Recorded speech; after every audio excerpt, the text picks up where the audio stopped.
So we're back on the 350Z. As you see, it's down. Motor is on the stand, cherry picker, engine hoist, whatever you want to call it. We got the ACT lightweight flywheel bolted up, ready to go. We're gonna go ahead and get this clutch installed.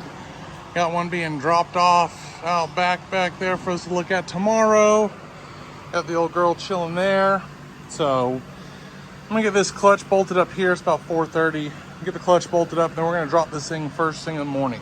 So it is Monday. Hopefully I'll have this thing running tomorrow. If we can get it running tomorrow, then we'll ship it off to the customer. The customer's very excited about this car, very excited. So we're gonna get this thing done, get it back to them, let them have it, let them play with it. We'll see you all in the morning.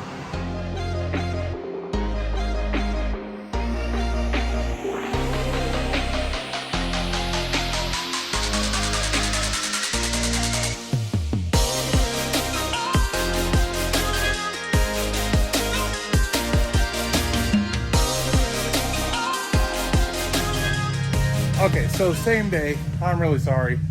We got a little ahead of ourselves and just went ahead and set it in. It's so easy. It's all open. It's just so easy. There goes Casey. Casey, say bye to the people. So, motor's in.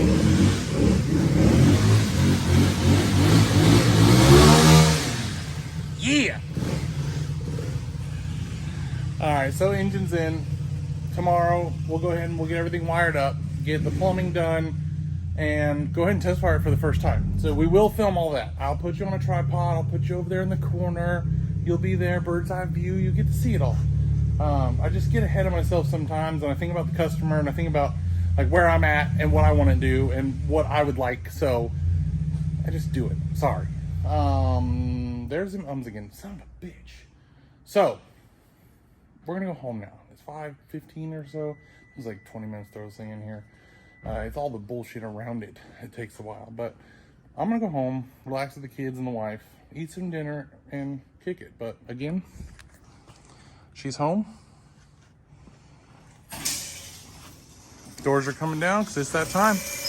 Adam, say goodnight to the folks. What? Say goodnight to the folks. Yeah. All right. We'll see y'all in the morning. Good morning. So where we left off is we set the motor in last night, and this morning we're going to go ahead and get this thing wired up, get the top end put together, and hopefully get this thing started here by about midday. Shouldn't take too long, as long as we don't have too much to do in the shop. As you see right now, we're pretty cleared out, but we have lots of appointments for today. So we're going to go ahead and start just routing everything exactly where it needs to go. I'm going to start on the bottom. Just get all the transmission bolts and everything in where it needs to go. Then route this harness up and around. Put it in, intake, everything that needs to go on, done. And just keep it pushing. So we should have this thing fired up here soon. So I'm going to set you guys up on a tripod right over there on top of my swamp cooler that we don't need because it's really disgusting outside right now. And all this does is add humidity. So yeah. We're gonna get this thing going, and we'll see y'all here in just a little bit.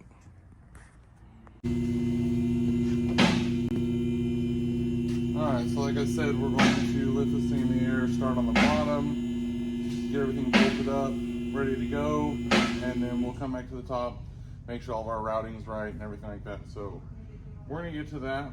We'll throw it on time lapse just so you don't have to see me turn every single little bolt because it's not fun. It's never fun to watch someone just sit here and go, all right. You know what I'm saying? So, stay tuned.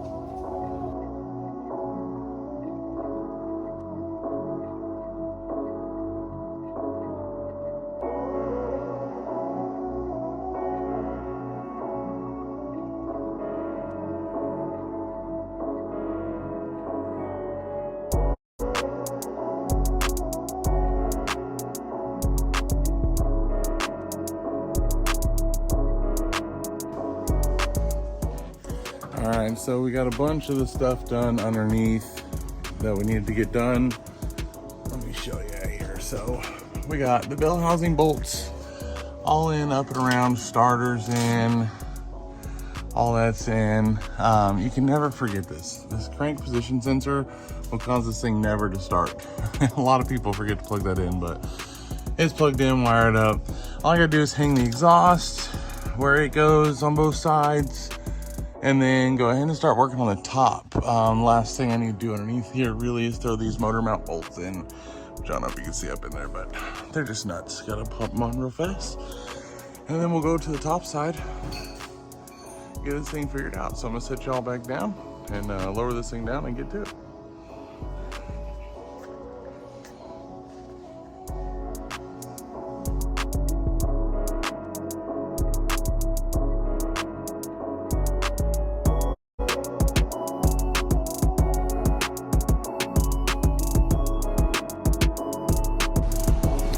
Alright, so we got a little bit of the wiring done here.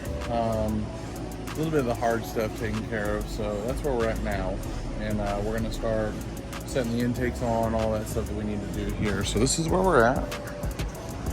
See, we got our harness routed. I didn't finish bolting like here and here down yet, just so I have some play to be able to maneuver it, just in case I missed a plug or anything like that. It just makes things easier.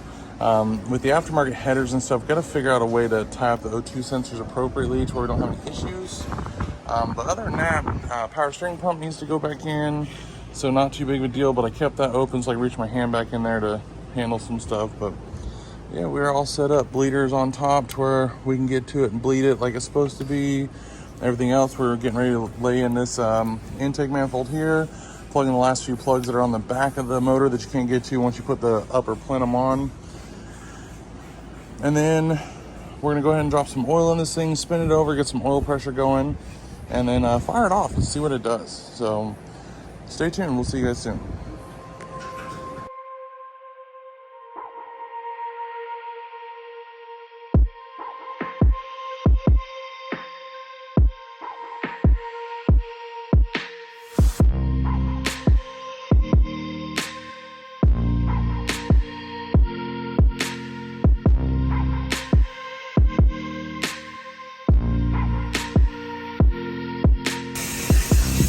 Alright, so what you just saw was me dropping the lower intake manifold in place.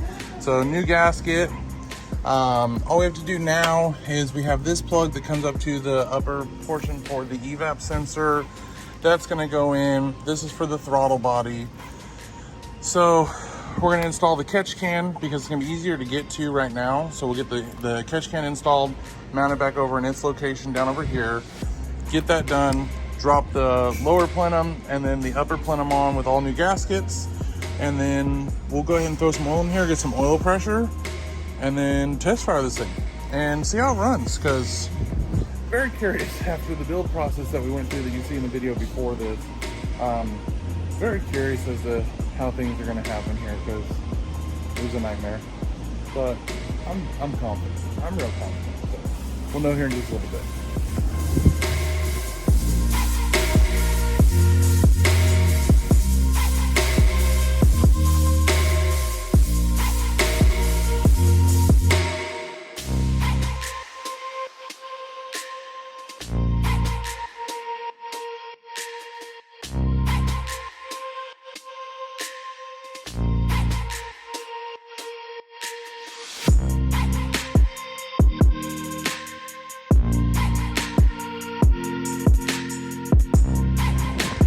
Alright, so she's fully put together. Alright, so we're going to add some oil to it, and we're going to turn it over, make sure we get good oil pressure, make sure everything is happy. Once we know that everything's happy, then we'll go ahead and we'll test fire this thing. So we'll see y'all here in just a little bit when we go to fire this thing up. We're going to check over a couple things real quick and go from there. So yeah, there it is again. Catch can's all installed, everything's hooked up, all the water lines, everything's good. Bleeder is easily accessible back here for me to bleed the water when I'm ready to put this all back together on the front. And then we'll get the AC and everything in. He does want it charged, so we're gonna go ahead and charge that up for him. But she's ready to run. I'm excited. So get this thing off my lift, and then we're gonna fix that little tiny oil leak we have with that, because we got special plans for that. this afternoon. So fixed tiny oil leak, but let's get this thing done. So see you here in just a minute. All right, so we turned it over. We got oil pressure. We got good oil pressure. We got actually 60 psi of oil pressure, which is great for this. So we're gonna go ahead, like I said, I'm touching the header right now. I'm gonna do a cold start and see how it fires up from a bucket of bolts to this. So Joe, go ahead.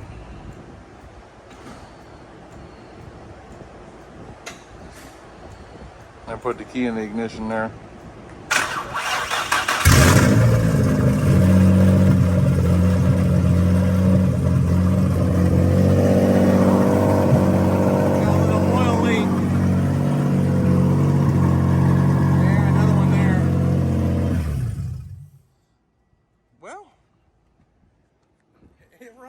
It runs pretty damn good. So looks like we got a couple of little oil leaks here on the front cover, so we're gonna go ahead and get those fixed up real fast and then get the front of this put back together, get some water in it, start bleeding it, but we're done dry running it. I just want to make sure it ran before I put all those fluids in it and have to pull the motor back out. I know people are gonna see the way that I put the intakes on and the way that I do certain things. It's what works for me. It's not what works for everyone. It's not one of those things that I'm doing this because this is exactly how it's supposed to be done. I'm doing it because I know what I need to do and how I need to do it. I've been doing this about 17 years now, and knock on wood, don't really have any big issues with my work. So not too worried about all that, but I'm gonna go ahead and get these timing components right here. This is the pretty sure it's the camshaft position sensors that are inside of here. Looks like I missed a little bit of silicone there. So I'm gonna go ahead, pull those off, clean them up, re-oil or re-silicone them, and put them back together, and then put the front end on it, put some water in it, and get this thing out of here. Today's the day that she's gonna leave. I just got a little pile of parts, not too big a deal. So, but she's gonna leave today, and customer's gonna be happy because he has to rip her around. He needs to be easy on her for the first 500 to 800 miles because the whole bottom end is brand new, but it's a runner. We're gonna get it done. Oh, it's been a nightmare, but today's the day. All right, so we got a little update here. Everything's doing good. We got the timing cover where the cam position sensor and our cam phaser, everything is located. We got them sealed up. This one is continuing to leak. So we're gonna try something different over there, but overall everything is perfect. We got the core support bolted up. Everything is on, radiators in, AC stuff's hooked up. We're gonna go ahead and try and get his AC working for him because it was not working after the original install of the motor. We didn't do the motor originally, as you saw in the prior video, or the previous video, excuse me. We did not do that install. So we are fixing everything as much as possible. So we're gonna get that a little bit done, but we're bled with coolant. Everything is running great, sounds good, feels good, just has that little oil leak that we gotta get fixed up. As soon as we get that fixed up, we can take this thing out and take it for a little drive, try and get that clutch to set pretty good. Other than that, like you see, this is where we're at. Don't mind the jump pack, the battery's real dead. We have it on there just monitoring right now where the battery's sitting at because we do have it on a charger, a maintainer to try and keep that Optima going. But other than that, we're gonna get this done. We're gonna start it back up. Once I have everything put back together, I'll put you on the time lapse again to watch you put the rest of the stuff back in. And then basically we're gonna take this thing for a drive. So shouldn't be too much longer, we'll have it out there. All right, little update. So we got the plate back on. We're gonna wait till the morning and let this thing go ahead and fully charge and fully dry on that RTV. We had an issue where the RTV was just blowing out, even after 2 hours of sitting there. And this is Honda bar, you know what I mean? Like this should not be happening, but it's happening. So we went ahead and we glued that thing up, got it put back together, and we're just gonna let her sit on battery charger overnight. So we pulled the old girl out. Oh, she's looking so good. And in one of the last videos you saw we had it on the lift. The reason being is because we had a small oil leak. So let me show you what we had going on, and you'll understand the reasoning behind what we did. I gotta see what Casey did with the piece for it, but I think it's right here. All right. So this guy. This right here is for my oil relocation kit. Relocates the oil filter to the frame rail for ease of service and so we can run an oil cooler. The problem we were having is that filter kit wasn't cheap by any means, but it put the block on the side, and in the LS, in the 240, the block, the actual fittings being on the side, it was hitting stuff and you couldn't clock it the right direction. So we went ahead and we replaced it with one that's a downward facing, and we ran us some new lines down in there and ran them all the way up top. So now it's doing good, but brings us to our next issue with it. We need to tune it bad. It's overfueling so bad. I don't know if you can see how smoky the shop is right now. Doesn't really look that smoky on there. Well, there you go. You can see a little bit there. If I have this thing running for more than 30, 40 seconds, it is just a smoke factory, black smoke. It's running so rich. It's actually got smoke coming still out of the exhaust, and I just got done running it about 10 minutes ago. So air to fuel ratio is not picking up unless I turn the idle air control valve completely off on the Holley. If I turn that completely off on the Holley, then our air to fuel ratio sensor starts to work. But at any other point, it's just dead nuts rich, and there's nothing I can do about it. So we're gonna go ahead and build out our intake. And how we're gonna build our intake is I have a 90-degree elbow. We're gonna run to here, and then we're gonna run across the top of here. Now I'm gonna delete this forward part of this catch can. I may get like either a squattier filter, or I'll get rid of this one and plug it off, since, you know, we're not using the front side anyways. We're only using the back side of this catch can anyways. And then we're gonna run it and put it right inside here. So right behind the headlight bucket, all stainless, TIG welded, ready to go. That way it's tucked up out of the way, no debris. We'll have some mounting points, we'll make it look nice. But other than that, honestly, today has been a day. We've been through it. We got these guys over here changing a whole rear end. So this is actually a brand new rear end from LKQ. They're remanufactured units. We did not put it in originally. A shop up north did. Well, the problem is it blew up. So here's a brand new one to go in that Ram right there. Got an Infinity, it's, you know, doing its thing. We're gonna get that one all fixed up, brakes and headlights out and some other stuff. And we're gonna do some more on this, but I'll give you a little shot of the bed on this. I got this all taken care of now. Got it all set up. We're gonna start on the cab next, but this thing is just, it came out really nice, all of this stuff. We're waiting on the hinges that we're gonna use. We're waiting on those ones to come in. I need all the support brackets to go across here. And then as you see up there, I'm using vice grips and a piece of prop rod to have it at level. I need the crossbar that goes across the front so that we can finish building our mounts that mount to the frame.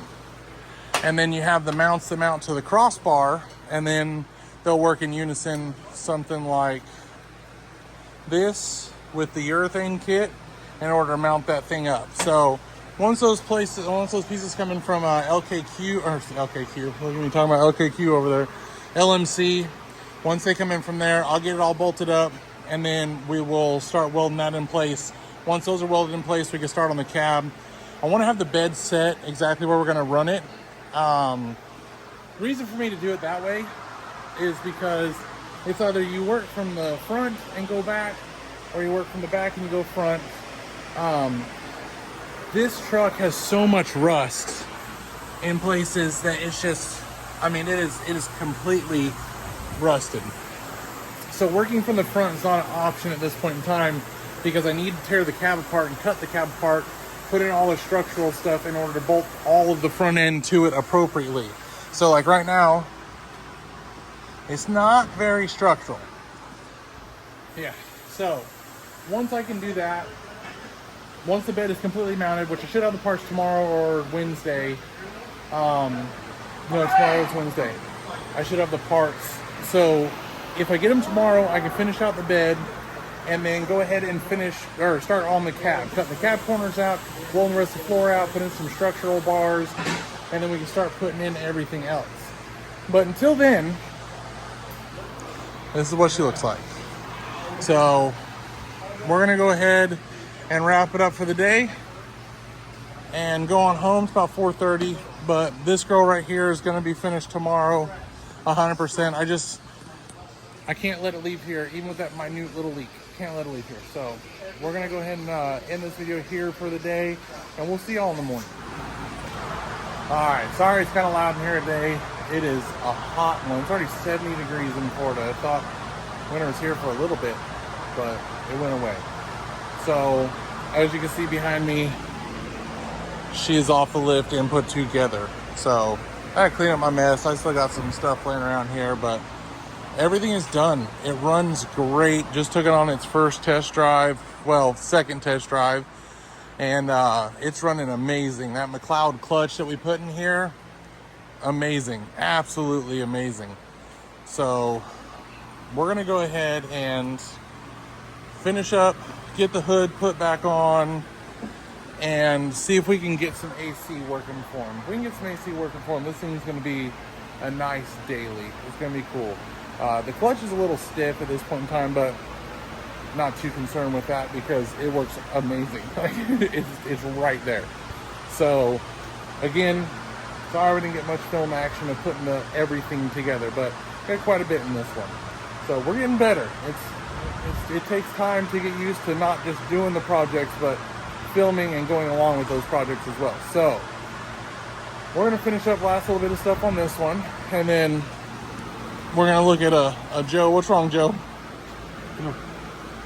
Oh no, we have to go somewhere. All right, so like I was saying, the Z is done. We're gonna go inside, see what we got going on, and go from there. And we'll see you guys here in just a little bit, okay?